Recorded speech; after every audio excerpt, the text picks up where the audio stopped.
Го споминавме Охрид неколку пати во текот на денешната емисија, а токму Охрид ќе биде и центарот каде што ќе се случува изданието Lake Ohrid Cup Crossing. Токму околу деталите за оваа манифестација, овој настан ги добиваме од линковското вклучување на нашата колешка Ирена Спировска. Добро утро, Ирена. Добро утро, Оле, до тебе. Поздрав до сите наши гледачи. Ти веќе го најави настанот кој што овој викенд ќе се случува на нашето убаво Охридско езеро.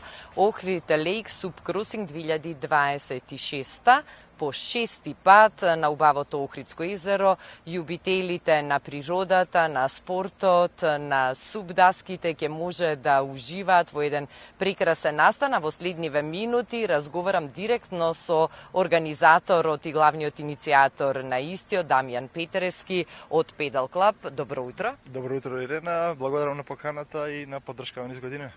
Вие вчера вечер стасавте од Охрид, деновиве сте таму, затоа што течат последните подготовки за 6-то издание на Ohrid Lake Cup Crossing, па како течат подготовките? Одлично, имаме доста гости од странство, па чисто ете да ги угостиме неколку дена порано одиме во Охрид. Оваа година имаме 12 земји учесници, повеќето се од Европа, но во секој случај убав голем број на гости, сите доаѓаат барем недела дена порано да се припремат климатски, ако ништо друго кај нас е доста жешко, али па и трките ни се наутро да не речам, па може да избегнеме горештини што се во јули и почеток на август. Може ли да ни опишете како ќе тече програмата и активностите, односно што се ќе се случува во сабота, а што во недела? Да, почнуваме во петок со регистрација и коктел забава за чисто да се видат, пошто месец дена немало некој поголемо надпреварување како нашево, па чисто ете така се запознаат кој не се видел одамна од веслачиве, пошто повеќето се од странство.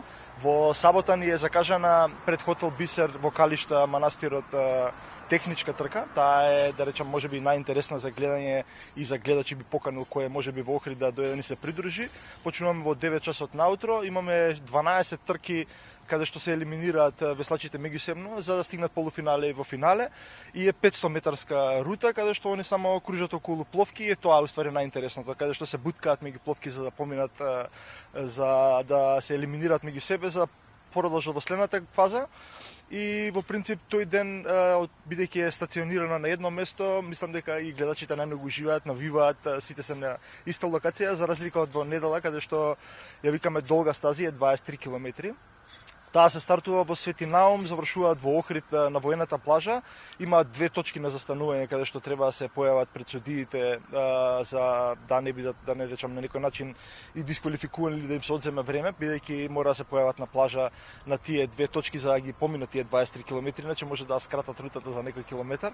И затоа ни се тие контролни точки ставени за реално да може да извеслаат таа слична рута можеби и на пливачите.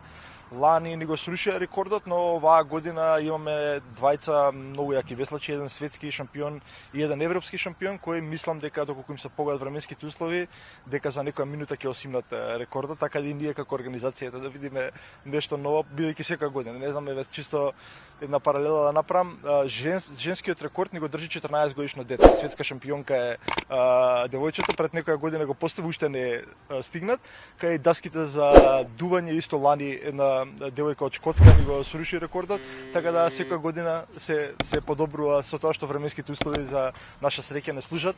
Стартот ни е Свети Наум, другиот е Калишта, мислам дека Господ е тука со нас, не чува и ни помага со времето, барем да се погоди да немаат ветер и брана, што за нас се главен диктатор дали воопшто ќе се одржи и дали ќе влезат во вода веслачите. Спомнавте дека годинава на ова 6-то издание на Lake Ohrid Cup Crossing учествуваат учесници од дури 12 странски земји. Значи ли тоа дека повеќе странци учествуваат отколку веслачи на субдаски од Македонија? Да, би рекол дека е така, бидејќи сепак ова е некој релативно нов спорт кај нас. Ние сме единствен спортски клуб кој работи со суп во Македонија и реално 6-та година го промовираме, а 11 години постоиме како клуб. и гледаме дека се менува трендот, луѓе кои доаѓале порано, пошто имаме и рекреативен дел во недела, после тркачите со тврди даски и со даски на дување, тргаат и рекреативните веслачи што се движат како група. Нивната километража е за 3 км подолга, 26 км, бидејќи се движат цело време по крајбрежје ради сигурностни причини. Во случај да се сменат временските услови, да може да искочат.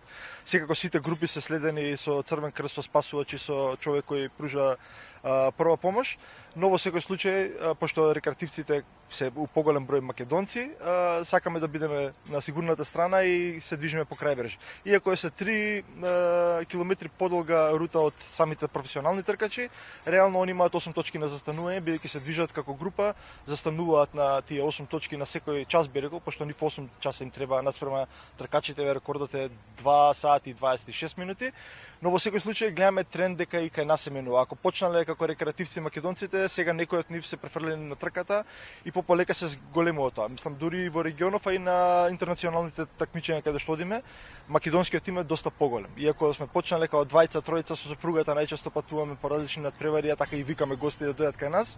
Во принцип, полека се менува трендот, гледам доста луѓе пријавени на трките, помалце на рекреативната, бидејќи полека тоа го развиваме ако ништо повеќе, а и така треба. Мислам, еве гледате и самите на плаживе веќе заменува како душек на вода даскиве, сите ги користат од многу мали дечиња до многу повозрасни луѓе, нема некоја старосна граница. Оваа година ни доаѓа најмладиот учесник ни е 10 години, најстариот ни е 73 години. Така да мислам дека за сите е буквално направен спортов, иако е долга рутата, конкретно па европскиот шампион од јуниори е 14 годишно дете што доаѓа, така да мислам дека и он ќе направи убав спектакл за, ако ништо друго, да мотивира повеќе деца да не се придружат за следните години. Ќе биде вистинско уживање и за сите летувалци кои во моментов се наоѓаат на Охридското крајбрежје, да ги следат активностите и се разбира да ги бодрат учесниците, а во исто време одлична промоција за сите странци кои што доаѓаат да уживаат на убавото Охридско езеро во една прекрасна спортска активност. Благодарам за одвоеното време и посакувам успешна реализација и на 6-то издание на Охрид Лейк Супкрос. Ви благодарам и вам и за поддршката секоја што имам од ваша страна. Благодарам. Ете, ако викендов ве носи патот на Охрид или Струга, не ја пропуштајте можноста да ја почувствувате во живо и на лице место прекрасната спортска атмосфера. Ако никогаш досега не сте пробале како изгледа веслање на суп даска, тогаш искористете го ова лето да пробате, а не знаете, можеби ќе си го откриете вашето ново хоби или вашиот нов омилен спорт. Студио?